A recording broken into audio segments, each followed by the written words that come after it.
There is a silent war that begins before the sun rises. It is not the war in the streets. It is not the war on the news. It is the war in the mind.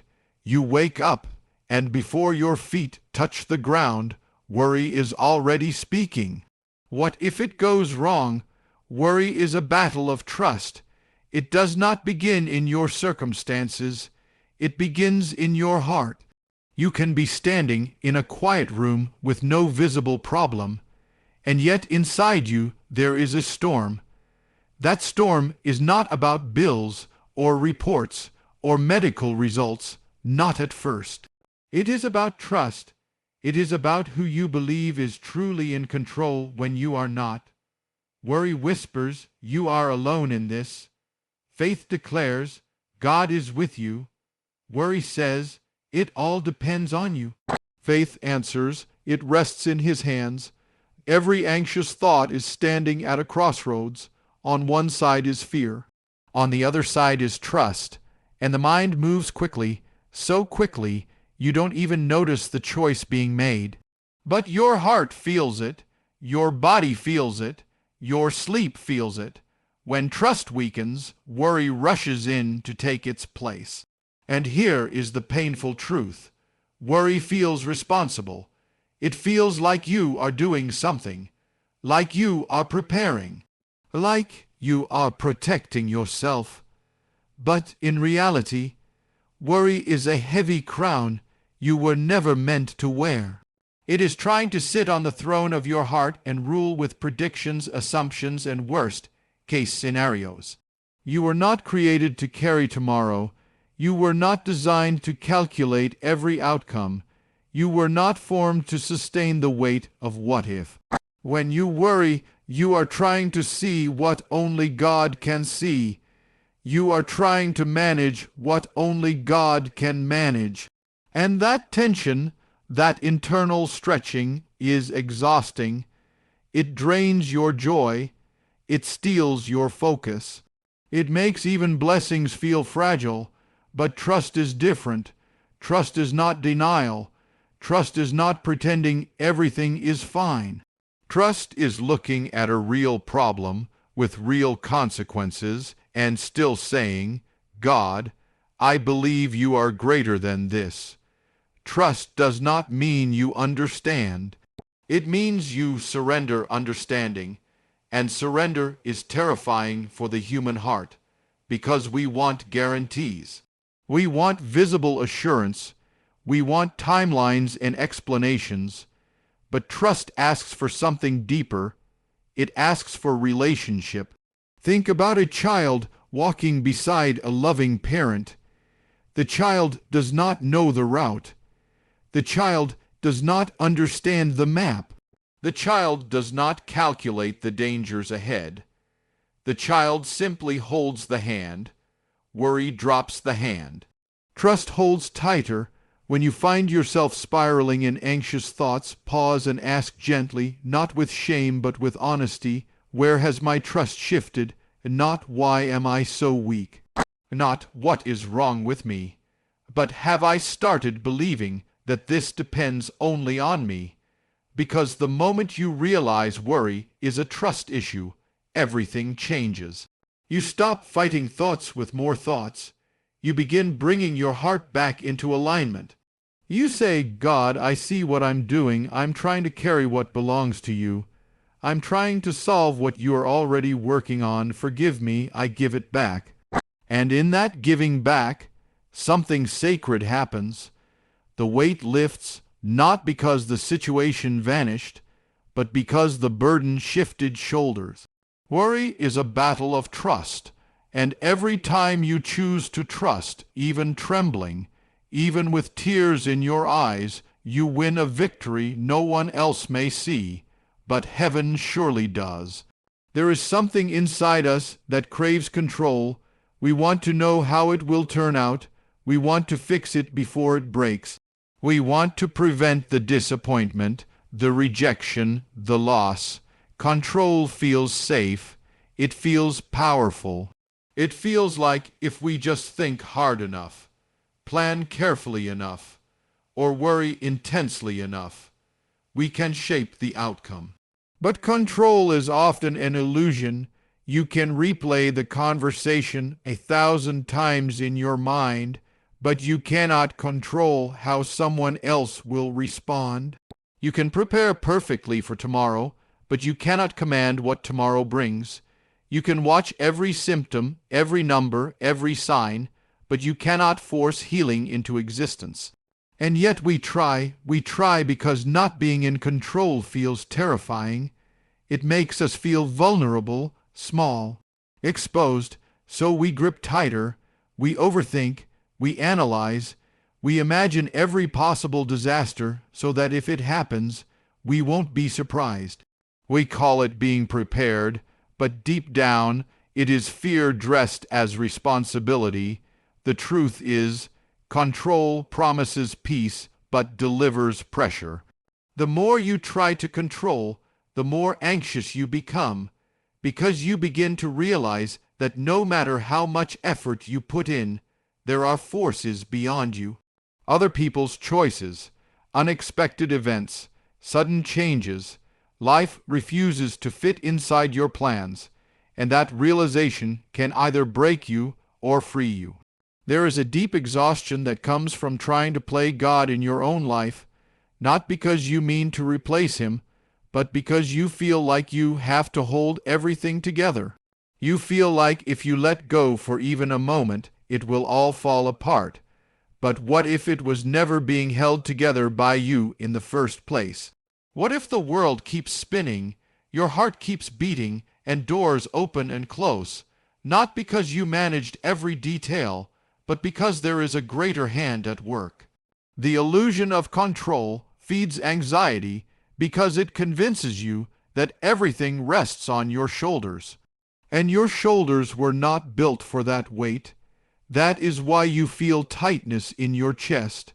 That is why your mind won't turn off at night. That is why you feel restless even in moments that should be peaceful. Letting go does not mean you stop caring. It does not mean you stop acting wisely. It means you stop trying to control what was never yours to control. There is freedom in saying, I will do my part, and I will trust God with His part. You can show up. You can pray. You can prepare. But you cannot force outcomes.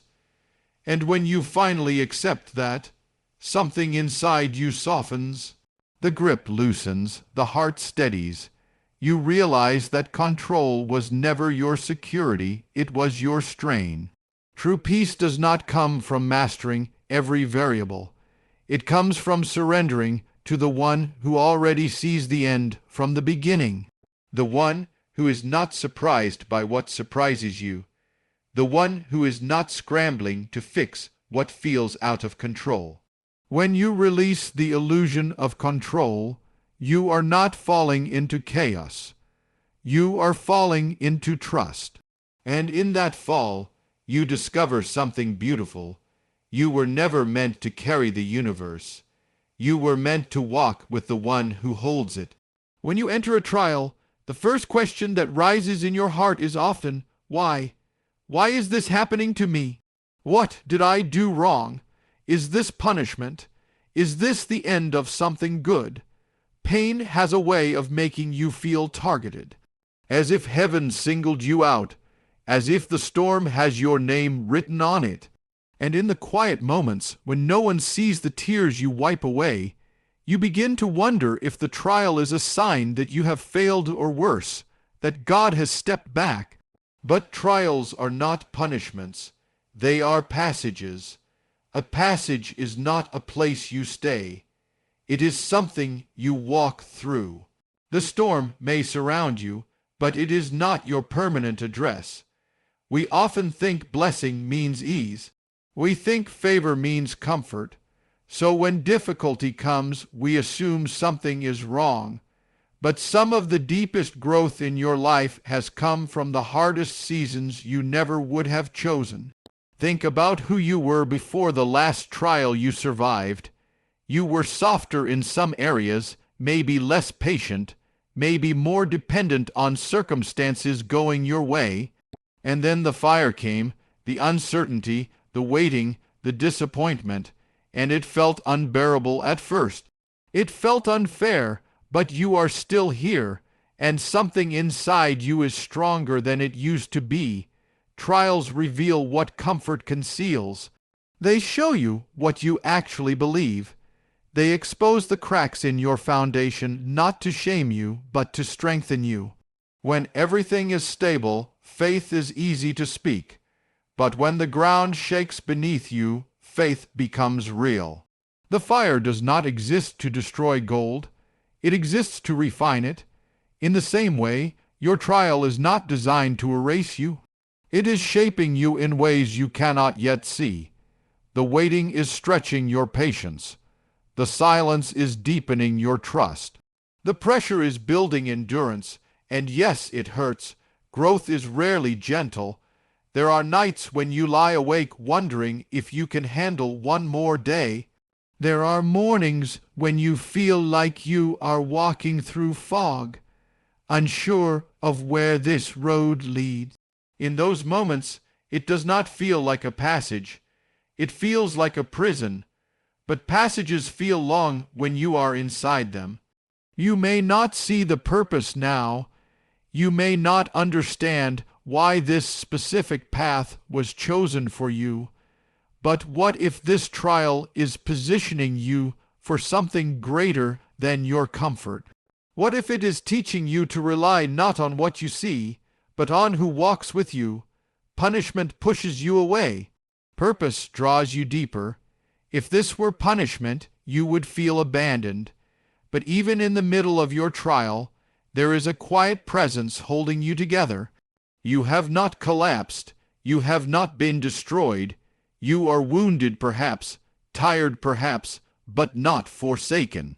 This is not the end of your story. It is a chapter. It is a refining season. It is a passage. And one day you will look back at this moment, the one that feels so heavy right now, and you will see that it did not break you. It built you. It did not end you. It prepared you. Hold on. You are not being punished. You are being shaped. There is something sacred about the morning, before the noise begins, before the notifications, before the demands of the world start pulling at your attention. Morning is fragile, almost holy. It is the thin space between yesterday's burdens and today's responsibilities. And what you do in that space matters more than you realize. When you wake up, your mind is still soft. It has not yet armored itself for the day. The thoughts that enter first have power. If the first voice you hear is worry, then worry will set the tone. If the first conversation you have is with fear, then fear will walk beside you all day. Morning is not just a time on the clock. It is a spiritual reset. You can carry yesterday's anxiety into today, or you can lay it down before the sun fully rises. So many people reach for their phones before they reach for peace. They scroll through problems before they speak to God. They let headlines, messages, and expectations flood their spirit before they have even taken a deep breath. And then they wonder why the day feels heavy. But imagine something different. Imagine opening your eyes and instead of replaying what went wrong yesterday, you whisper, God, this day belongs to you. Imagine sitting at the edge of your bed, heart still tender, and saying, before I carry anything else, I give you my fears. Morning is when your soul is most honest. The defenses are down. The pretending is gone. You feel what you truly feel. And that honesty is not weakness. It is invitation. Because in the quiet of the morning, God meets you gently, not with pressure, not with condemnation, but with presence. If you surrender your fear at dawn, it will not dominate you at noon. That does not mean challenges will disappear. It means you will face them differently. There is a difference between walking into a storm already panicking and walking into it anchored. Morning prayer is not about performance. It is about positioning. You are positioning your heart before the day positions you. You are choosing who gets the first word over your thoughts. When you give God the first moments, you are declaring, "You lead, I follow," and something shifts. Your breathing slows, your racing thoughts begin to settle, the tightness in your chest loosens. You remember that you are not walking alone. The morning becomes a line drawn in the sand. Yesterday's failures stay behind it. Tomorrow's uncertainties wait beyond it. But today, this moment is covered in grace. You may not have control over what the day brings. The meeting may still be hard. The news may still be difficult. The answers may still be delayed, but your foundation has been reset. You started with surrender instead of stress, and that changes everything. Because when the morning belongs to God, the day cannot easily steal your peace. Prayer is an exchange, but most of us were never taught to see it that way. We were taught to ask, to request, to plead, to list our needs like items on a page. And yes, there is a place for that. But if prayer is only asking God to change our circumstances, we miss the deeper miracle that happens when we pray. Prayer is not just about getting something from God. It is about giving something to Him. You walk into prayer carrying invisible weight. Anxiety about your future, regret from your past, fear about what people think, questions with no clear answers. And those burdens sit on your chest like stones. They make it hard to breathe, hard to rest, hard to think clearly. And then you kneel, or sit, or whisper into the quiet, and something sacred begins. You speak the fear out loud instead of letting it echo endlessly inside your mind. You admit the worry instead of pretending you are strong. You confess the doubt instead of hiding it behind religious words. God, I am afraid. God, I don't know what to do. God, this feels bigger than me. That honesty is the beginning of the exchange. Because when you release what you are holding, your hands become open, and open hands can receive. Prayer is where you trade your panic for peace. Not because the situation instantly changes, not because the problem magically disappears, but because in that moment you shift the weight from your shoulders to His. Think about that. The Creator of the universe invites you to place your anxiety into His hands. The one who holds oceans in place is not overwhelmed by your situation. The one who orders the stars is not confused by your confusion, and yet you try to carry it alone. You replay scenarios. You imagine worst-case outcomes. You try to solve in your mind what has no solution yet, and the more you think, the heavier it becomes. But prayer interrupts that cycle. It is the moment you say, "I cannot carry this anymore," and heaven responds, "You were never meant to." There is something almost physical that happens when you truly surrender in prayer. Your breathing slows, your shoulders drop, the racing thoughts lose their sharp edges. It is as if your soul exhales for the first time all day.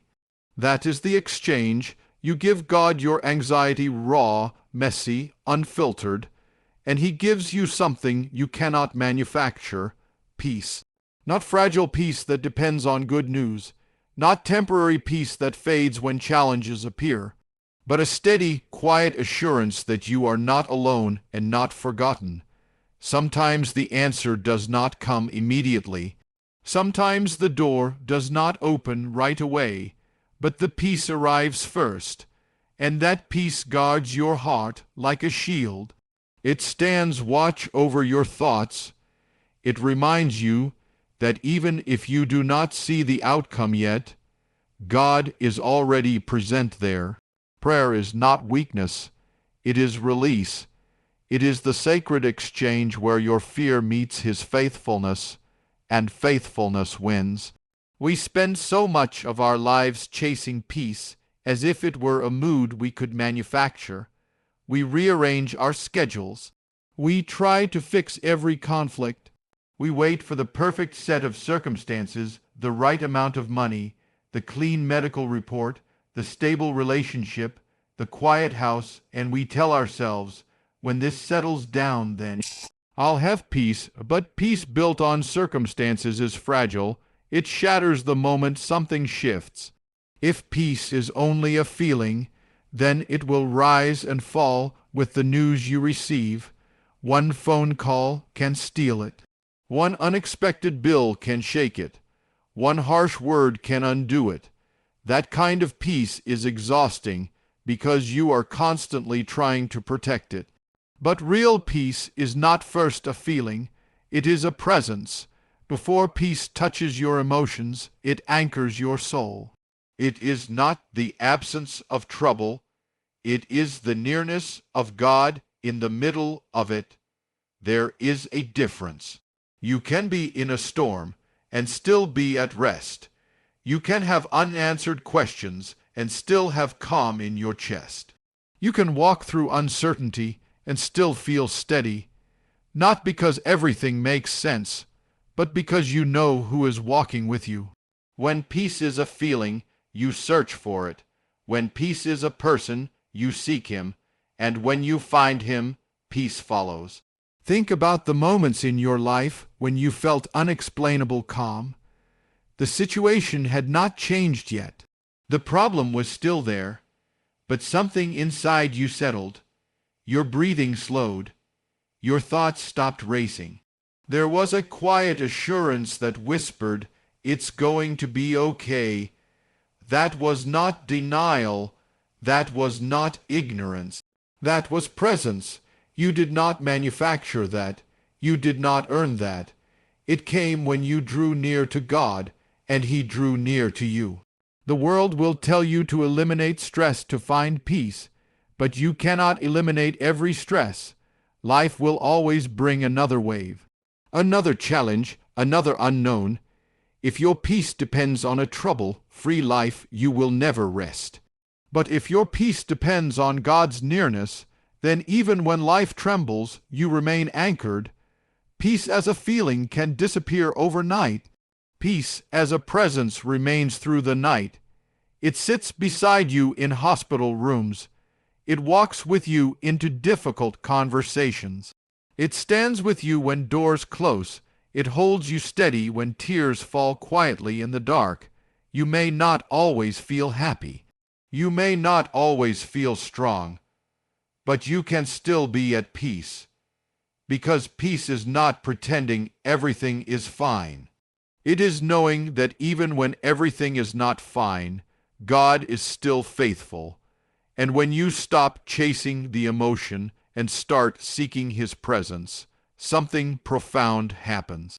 You stop asking, "How can I calm myself down?"